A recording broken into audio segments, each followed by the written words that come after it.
Malca Novigot, gracias por estar aquí en los micrófonos de ¿Qué tal, Fernanda? Abogada internacionalista, síganla.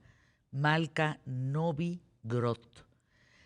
Uy, Turquía y Siria. Hola, Brutales querida Fernanda. imágenes, Malca, brutales imágenes hemos visto.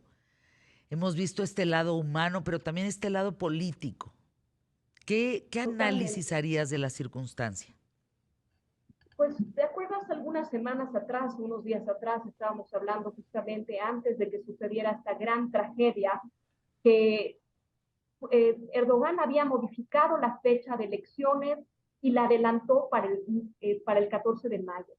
¿Y qué está pasando? Creo que esta es una prueba enorme para Erdogan, y como sucedió en México con Miguel de la Madrid, lo pone en jaque y tiene que verdaderamente hacer un excelente trabajo para que no se le venga todo encima. Y eso es un tema fundamental. Fíjate que hay muchas quejas de lo que ha sucedido con la presencia de Erdogan y la respuesta de Erdogan a esta tragedia. Y mucho es por lo mismo que ha hecho en 20 años. Sucedió que Erdogan, por lo mismo de la política y la historia de Turquía, trató de relegar un poco al ejército, hizo una autoridad civil para poder responder a este tipo de sitios. Lo que pasó es que toda esta respuesta se atrasó. Entonces, la verdad es que Erdogan ha sido muy criticado en cómo ha dado respuesta, y vamos a ser claros de que Erdogan tiene un antecedente muy pertinente en cuanto a lo que sucedió. Por ejemplo, en 1999 hubo un temblor en Izmir, y debido a la terrible respuesta del entonces primer ministro Bülent Erdogan, fue que el partido de Bülent Ecevit fue el primer ministro que tuvo que responder este sismo. Erdogan tuvo todas las ventajas para poder salir adelante. Bülent Ecevit no supo responder al sismo, se tardó muchísimo en responder. El fondo contingencias, y eso es un tema para México también, el fondo de contingencias en la época de Bülent Ecevit estaba vacío. Habían utilizado todo Imagínate. el dinero para hacer otras cosas. Entonces, cuando vino este sismo, no tenían el dinero, no supo qué hacer, se quedó con las manos cruzadas por mucho tiempo. Bülent Ecevit. ¿Y quién sacó partido? Erdogan. Entonces Erdogan aprendió las lecciones. En un Erdogan que no se mueve mucho en los medios y que trata de delegarle a sus ministros la batuta cuando se trata de situaciones complejas, ahora se ha presentado en los medios. ¿Sabes qué hizo también? Cerró los medios, los contuvo para tener Imagínate. control de la información, y el Twitter también lo paró por un tiempo. Qué Entonces bárbaro. supo perfectamente qué hacer. Se la ha criticado muchísimo también porque, curiosamente, en esta megalomanía de construir en diferentes lugares, construyó muchísimo. Pero ¿quiénes eran los que construían? Muchas de las compañías que eran sus cuatachas y a las que se les daba proyectos enormes para construir. Es que ¿Y fíjate, sabes qué Malca, hacían? justamente algo que nunca había visto, nunca habíamos visto, es la facilidad de los edificios, cómo se derrumban. Eso en ningún terremoto en el mundo lo habíamos visto, pero se cae uno, pero se cae el otro y el otro al mismo tiempo. ¿Y sabes por qué? Por corrupción. Te voy a decir qué es lo que hacían muchos Bueno, constructores. qué Muchos terrible. constructores que supuestamente se modificó la legislación en 1999 con la tragedia que pasó en Izmir.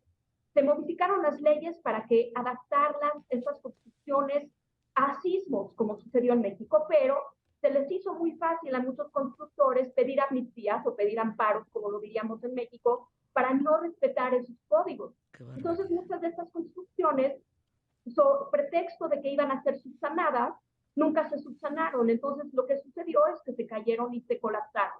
Más, agrégale a eso una ineficacia de tener los fondos que bajen, como en el Fonden, por ejemplo. El Fonden, pues, al tener el fideicomiso, pues tenías que agilizar las cosas. Ahora, en México es preocupante cómo le vamos a hacer ante un sismo para bajar esos recursos. Otra vez tenemos el tema, pues ellos también lo tienen.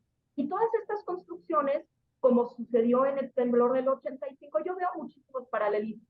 Se dan cuenta de repente de que, oh, sorpresa, no se cumplían con los códigos de construcción. Entonces, ¿qué pasó?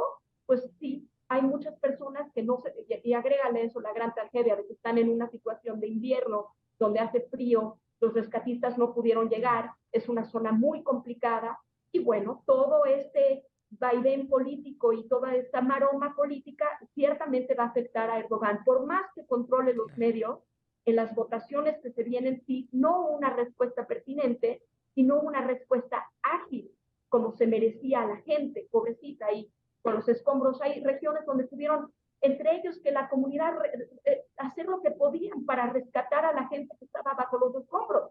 Y como bien lo sabemos en México, el tiempo es la esencia y las politiquerías no sirven de nada. Tenemos que ponernos más en comunicación esta semana, Malca. También se ha hablado mucho de ayuda que llega a Turquía, pero que no está llegando a Siria, que se habla más de Turquía. Estamos hablando que van alcanzando los 40,000 muertos. Comentaba yo aquí en un principio, si en aquel terremoto anterior en Turquía eran ya 30,000 muertos, en este, sin duda, rebasaremos los 60,000 muertos, que eso es una tragedia. Bueno, un muerto es una tragedia, pero el desplome de los edificios es lo que ha causado esta terrible tragedia en este sismo. Miren, hay un colegio de arquitectos en donde, según los arquitectos e ingenieros turcos, se cae todo alrededor de un edificio de gobierno que ese permanece intacto.